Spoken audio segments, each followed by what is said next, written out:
Hola, muy buenos días. Yo soy la doctora Rocío Salinas, soy residente de segundo año del Servicio de Alergia e Inmunología Clínica y pues bueno, ya conozco a varios de ustedes porque pues se han estado conectando aquí a las sesiones de nosotros. Y bueno, pues les recuerdo poner el nombre de su paciente, de su niño en el chat para poder registrar su asistencia a esta ponencia. A continuación, mi compañera Grecia Hernández, que es residente de primer año, va a presentar a nuestro conferencista del día de hoy.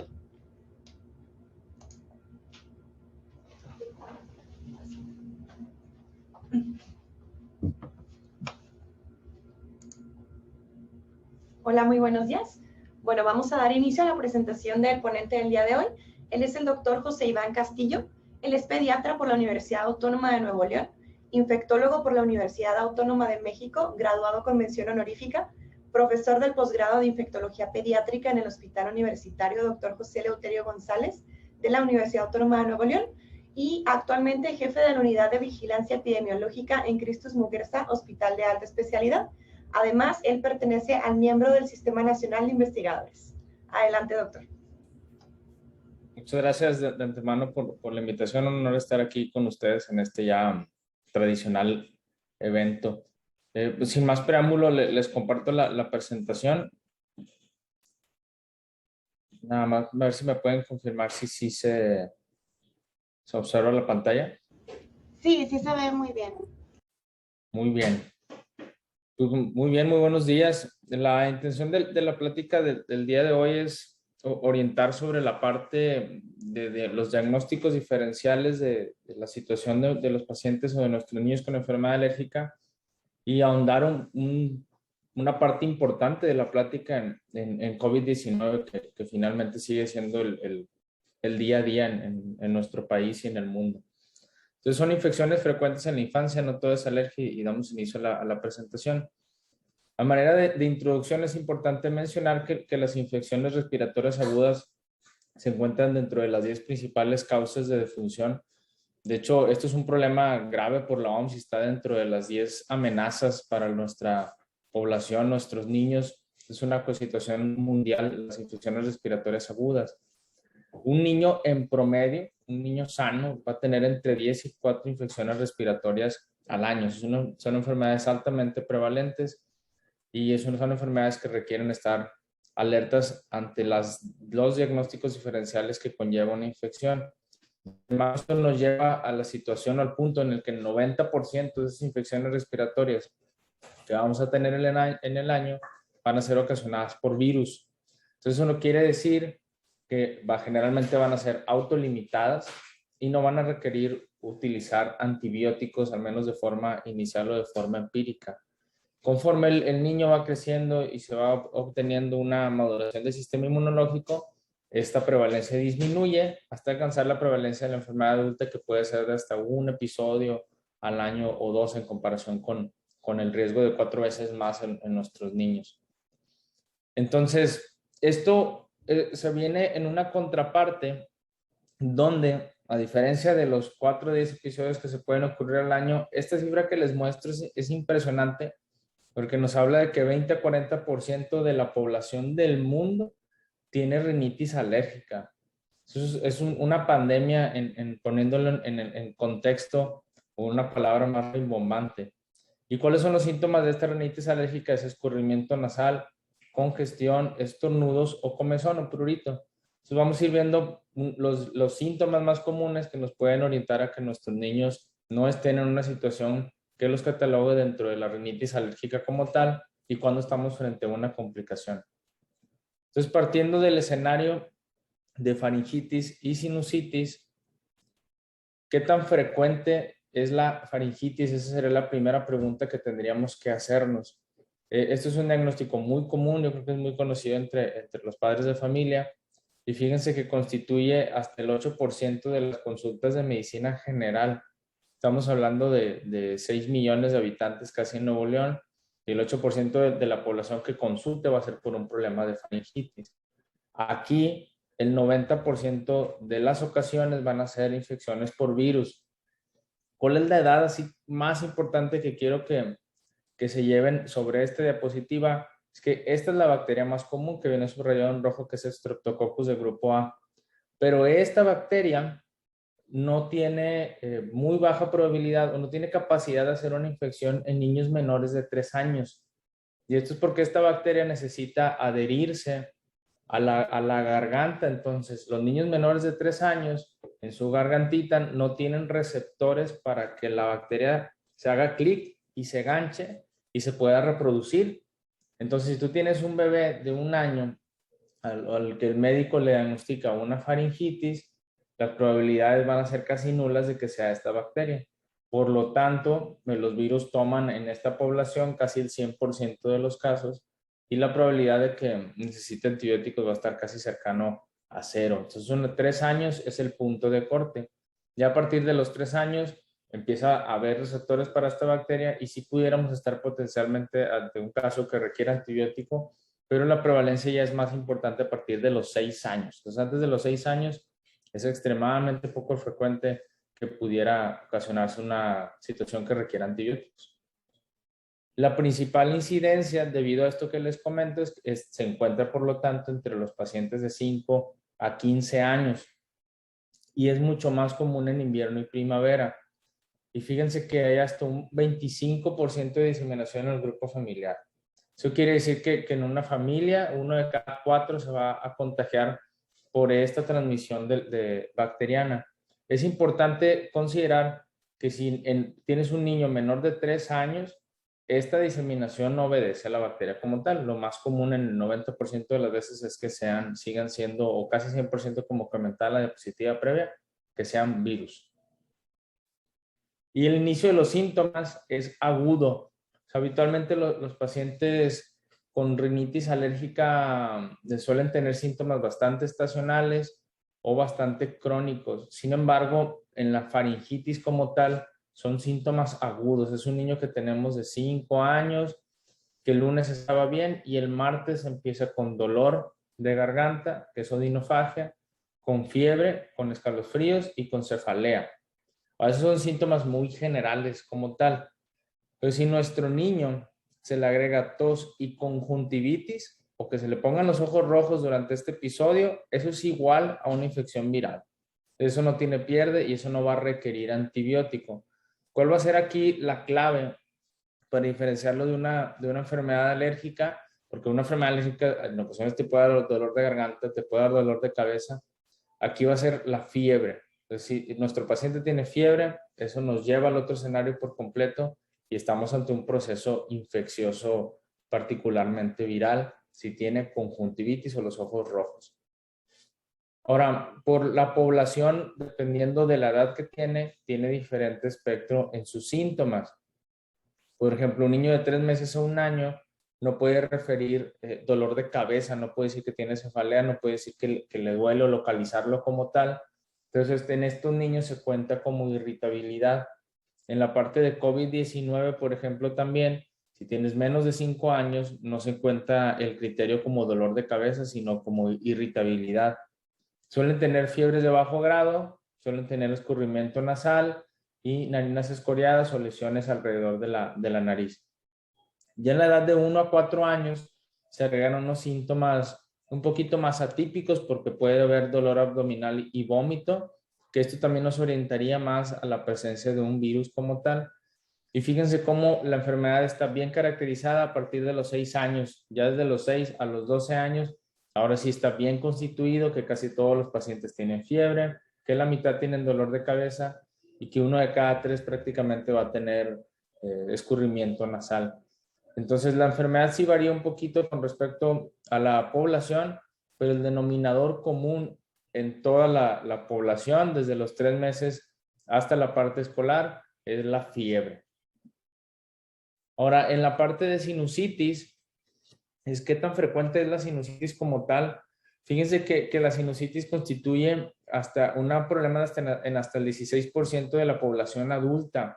Ustedes van a ver en este dibujo de la parte derecha de la diapositiva donde están constituidos los senos paranasales, pero ahorita lo vamos a ver en la próxima diapositiva.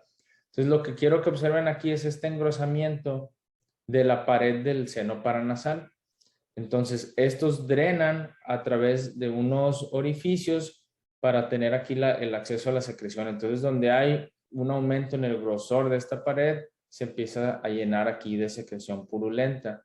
Esta es la complicación más común de la rinitis alérgica y también es la complicación o una de las complicaciones más comunes de las infecciones virales. Ahora comentábamos con faringitis que el 90% son virus y en menores de 3 años casi el 100%. Bueno, debutan con una infección viral y si tu niño a las 72 horas permanece o continúa con fiebre o la fiebre cambia sus características, por ejemplo, que tu niño haya debutado con una fiebre de 38, 38.2 y al tercer o cuarto día cuantificas una de 39, entonces estamos hablando ya de una complicación bacteriana que inicialmente había debutado como una infección viral. Se inició viral y se sobreinfectó con una bacteria de las que viven aquí. Esto es una situación muy común. Se habla de hasta el 40% de los niños que tienen una infección viral, particularmente por influenza. Entonces la recomendación que se hace aquí habitualmente es vigilar de 72 a 96 horas y si en ese lapso la fiebre empeora o se dispara a alto grado, ya estar hablando de una complicación de sinusitis. Cuando la sinusitis ocurre de forma aguda, se suele presentar habitualmente asociada a infecciones virales, pero en lugar de esperar 3 a 4 días de resolución, esperamos 7 días a que haga la evolución habitual. Ahora, ¿dónde están ubicados los senos paranasales? Y esto es importantísimo para nuestros niños porque los senos etmoidales y maxilares que están aquí al lado de la nariz, esos vienen ya abombados o abiertos, por así decirlo, desde el nacimiento. En cambio, los senos frontales que están aquí, arribita del tabique, esos no están presentes hasta los 6 años. Esto lo comento para que tengan un panorama de dónde están los sitios de infecciones más común. Y en caso de que niños menores de 5 años les digan, oye, es que tiene una sinusitis en la parte frontal, pues es prácticamente imposible porque ahí todavía no está neumatizado este seno paranasal. Entonces, en menores de 6 años, aquí están los focos habituales de complicación. Y en los niños a partir de 6 años ya se puede agregar este foco como tal. Ahora bien, les traje esta tablita porque hay unos criterios para hacer el diagnóstico. La verdad es que no es un diagnóstico tan sencillo en el consultorio, al menos para la parte de la práctica de la medicina general, pero sí hay unos criterios que son mayores o muy característicos de la sinusitis bacteriana y unos menores para tal. Entonces, quiero que observen particularmente aquí a la rinorrea purulenta, a la fiebre, particularmente cuando son agudas y particularmente fiebres de alto grado, y a la secreción de pus o secreción purulenta intranasal en la exploración. En algunas ocasiones no hay escurrimiento nasal purulento, pero estamos ante un niño que, por ejemplo, que tiene mucha congestión nasal, tiene fiebre y hacen la exploración de la cavidad nasal y está lleno de secreción purulenta. Entonces, todos estos son criterios mayores para un episodio de sinusitis por bacterias. Y hay unos menores a los que ustedes les pueden prestar más atención porque el cambio en las características del aliento es una cuestión muy prevalente. Entonces, habitualmente lo interrogamos, por ejemplo, que si ustedes como papás han notado que el niño tenga un aliento un poquito más fuerte, esa es la palabra que utilizamos, y es muy común que las mamás se refieran a este dato como dato positivo, particularmente en niños que tienen sinusitis bacteriana. Y la tos viene de este lado porque la tos es un síntoma bastante prevalente y muchas patologías que te pueden dar tos. Una tos crónica con cambios, que tiene más de 2 semanas, con cambios en el aliento en tu niño y que tuvo un episodio de repente de fiebre y ahorita actualmente ya no, y a la exploración tiene secreción purulenta dentro de la nariz, estamos ante un episodio de sinusitis, incluso ya que se pueden hacer hasta sinusitis crónicas o se pueden llegar a complicar con infecciones más serias. Ahora bien, pasando a la parte de COVID-19 o alergia, que esa es una pregunta muy importante y es una pregunta que se va a ampliar todavía más cuando agreguemos aquí COVID-19 o influenza o alergia, porque vamos a volver a coincidir en la temporada. Pues es importante siempre saber cómo llegamos hasta acá. A mí me gusta mucho presentar estas diapositivas porque recordemos que esto empezó en diciembre del 2019 o incluso se habla de que los primeros casos estuvieron en octubre o en noviembre del 2019 antes de que se hiciera la alerta. Aquí está Wuhan, este es China. Aquí se hizo el diagnóstico del primer caso. Fueron un total de 40 pacientes con neumonía a los que se les hizo un reporte a la OMS porque no encontraban qué virus era. Entonces, como no encontraban qué virus era y se parecía mucho a un virus que en el 2006 había causado un brote similar, pensaron que era el virus del 2006. Entonces, ¿dónde coincidieron esos 40 pacientes? Resulta que todos habían ido a este mercado. Este es el mercado de Wuhan. Entonces, si para ustedes, si mal no recordamos, inicialmente se había dicho, oye, es que todos fueron a un mercado y se pensaba que era una enfermedad que se había transmitido de los animales que habitan aquí, porque tienen animales en cautiverio, a los humanos hasta que se empezó a documentar la transmisión entre humano y humano. Entonces, fíjense que aquí está toda la parte del mercado. Aquí está cuando lo cerraron y aquí ya traían incluso desde aquel entonces cubrebocas a la hora de entrar a este mercado como tal. Entonces, este virus, aunque si bien es nuevo, se llama SARS-CoV-2 y hay un SARS-CoV-1. Este SARS-CoV-1 se lo transmite este animal que se llama civeta, que es como si fuera un felino y salió por primera vez a la luz en el 2002.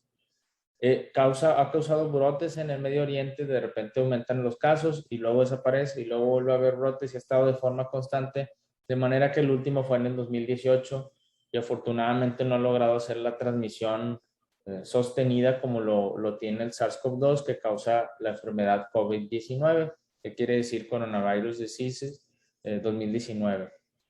Y el MERS es otro coronavirus, pero este salió en el 2006.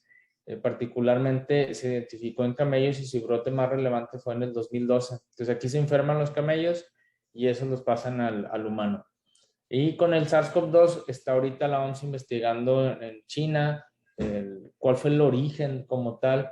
Tiene una similitud hasta en un 98-99% con los virus de murciélago, que ya son muy tradicionales para los coronavirus. Pero bueno, esto es lo que nos ha ido trayendo hasta acá, al punto ya de cumplir a finales de este año, 2 años del inicio de la pandemia, que curiosamente la pandemia de hace 100 años por influenza duró 2 años. Entonces, hay una cuestión poblacional, vamos a ponerlo en palabras en el que la gente, no sé en qué momento se transmitió esa información de pensar que a los niños no les da. Entonces, la entrada es qué tan frecuente es la enfermedad en niños en México. Esta gráfica que les presento contempla desde abril, o sea, desde que se detectaron los primeros casos en población pediátrica hasta la parte actual de la última semana de julio.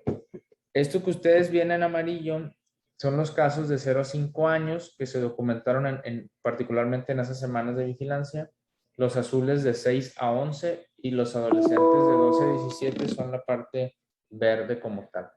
Entonces ustedes van a observar cómo ante el aumento de casos de adultos también se vienen unas curvas de aumento de casos en niños. E incluso en los primeros meses de entre diciembre, enero y febrero, que si mal no recuerdan estuvo horrible la cantidad de casos que tuvimos picos nacionales también de población infantil afectada. Luego vimos un marzo, abril y mayo bastante tranquilos y nuevamente estamos viendo esta muesca o este incremento paulatino de casos de infecciones en niños que también corresponde al aumento de casos que estamos viendo a nivel nacional.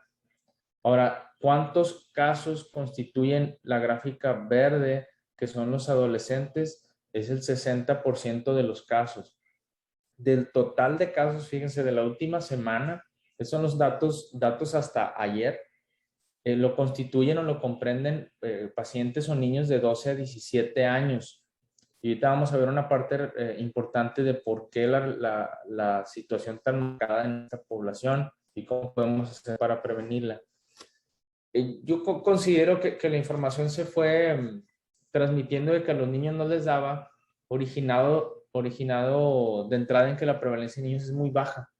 Entonces, como no son enfermedades particularmente de debut grave en niños, pues se fue haciendo ese mito de que a los niños no les da de forma grave. Entonces, por cada 100 casos, 4 van a ser niños, o incluso a veces 1. Entonces, por eso pues, se fue transmitiendo que a los niños no les da, pero vimos en la gráfica anterior que sí es prevalente como tal. Nada más que en los niños suele ser menos grave de forma inicial que en el adulto. Y algunas explicaciones que se han encontrado para esto es que los niños tienen una respuesta inflamatoria ante la infección un poquito menos intensa que en comparación con la edad adulta.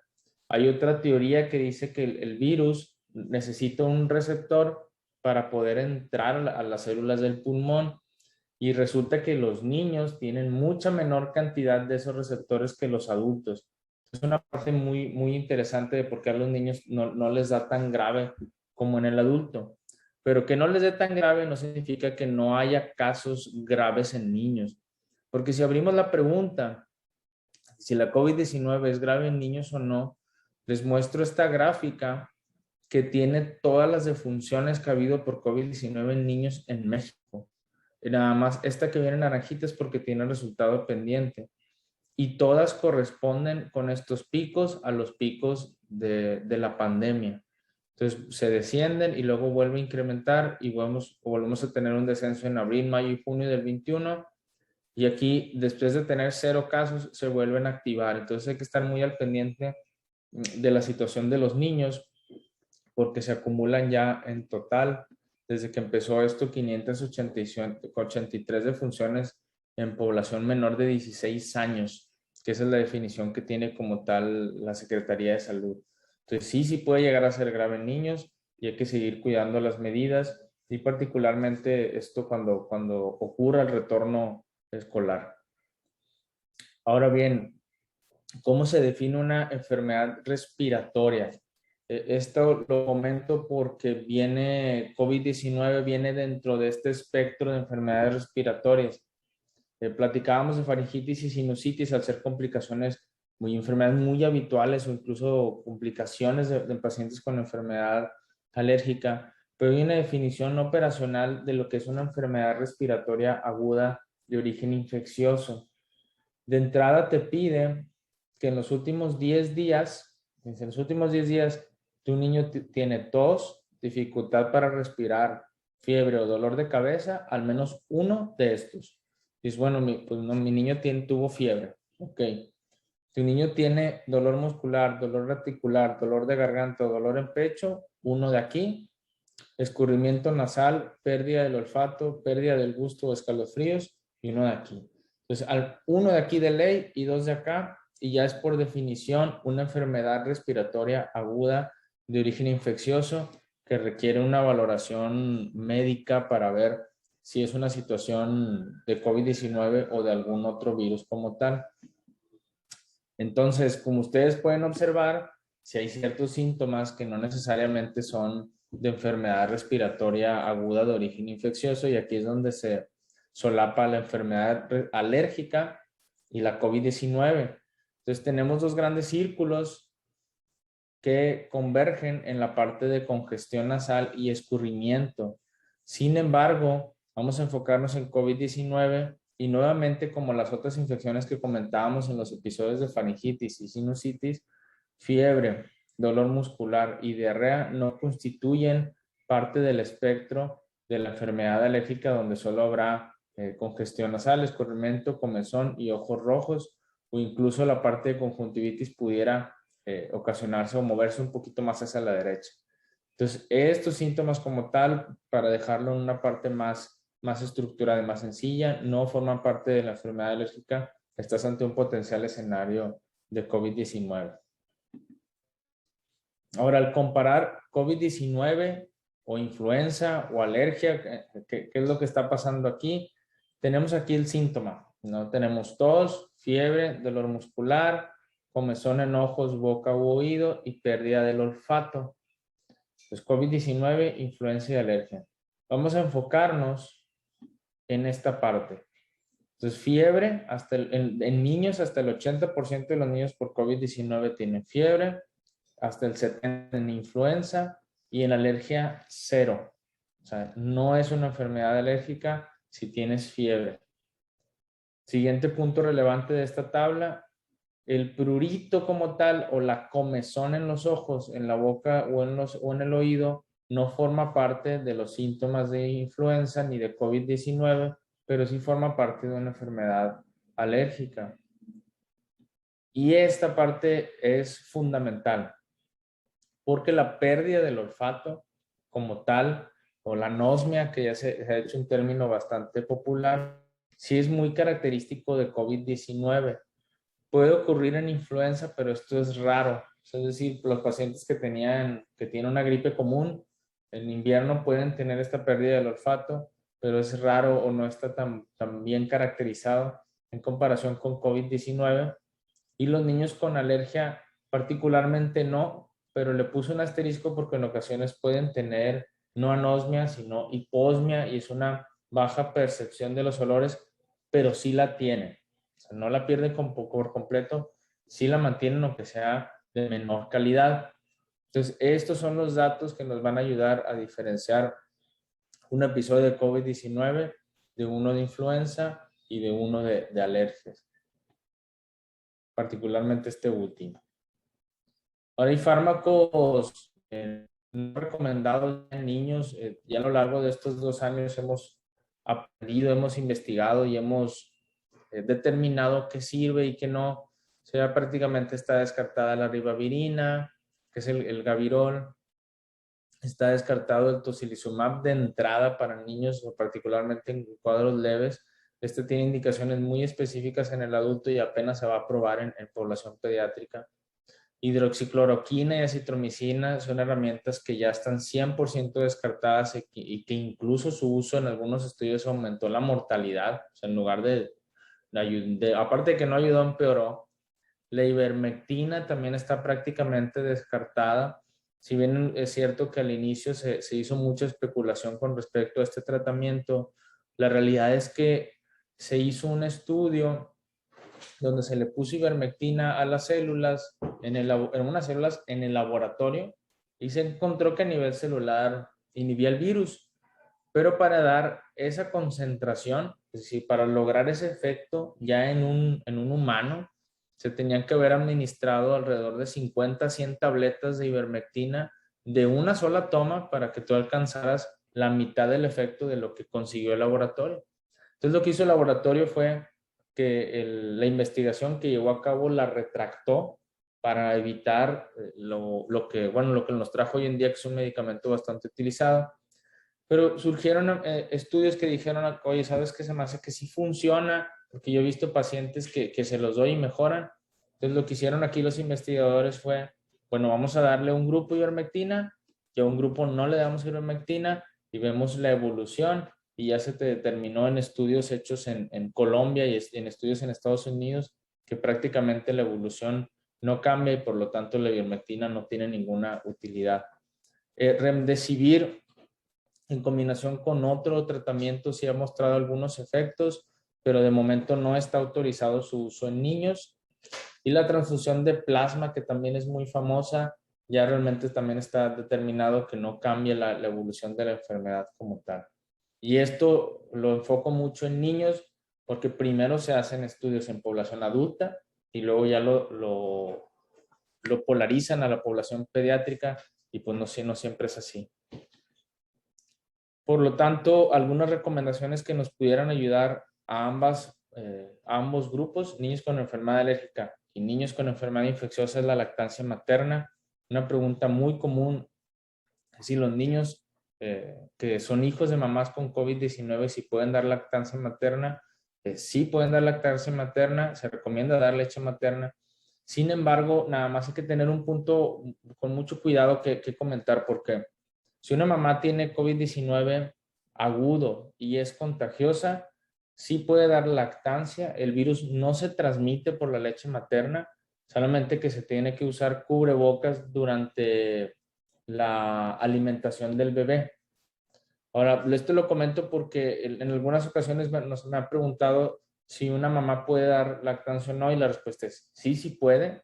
Y cuando viene la pregunta de que, oye, pero no se va a contagiar, pues por la lactancia materna no, a lo mejor se puede contagiar por el contacto directo que le esté la mamá hablando, pero si se ponen un cubrebocas y cubren al bebé con alguna mantita, la administración o la alimentación es completamente segura.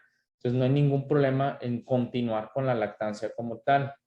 Hay algunas áreas que sí tienen acceso a dar sucedáneos de la leche materna o fórmulas, pero hay otras áreas donde no hay completamente acceso a este recurso como tal, y por lo tanto el dar lactancia materna es completamente seguro.